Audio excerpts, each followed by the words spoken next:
Hello సత్యలమ్మా, ఎక్కడ ఇంట్లోనే ఉన్నావా? ఒక్క నిమిషం గమ్మున రావాలి. నువ్వు ఒక చిన్న స్టీల్ కింద పట్టుకొని అదే పనిలోకి అదే వెళ్తున్నావా ఎవరింటికైనాని?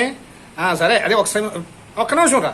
అది ఎందుకంటే మీ పిన్ని వంకాయ కూర ఉంటే వండింది, శుభ్రంగా మాడిపోయింది, నల్లగా అయిపోయింది, తినడానికి అసలు పనికి రాకుండా అయిపోయింది. గిన్నె పట్టురా, నీకు ఇచ్చేస్తాను. మీ పిల్లలు అయితే ఉన్నారు కదా, పెడితే కానీ వచ్చాయి. మళ్ళీ బయటికి వెళ్తున్నాను, నువ్వు గమ్మున రావాలా? అది ఏంటి మీ ఇంటి దగ్గర బూచిపట్టిన ఒడియాలు ఉన్నాయా? అవి పట్టుకొచ్చి మాకు ఇస్తావా? ఓయ్ ఏంటి నువ్వు ఏం మాట్లాడుతున్నా? మేము ఎవరో తెలుసా నీకు? చిన్నప్పటి నుంచి హై క్లాస్ తిండి తింటాం మేము.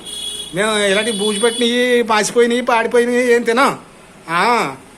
అలా ఎలా అనుకున్నావు నువ్వు?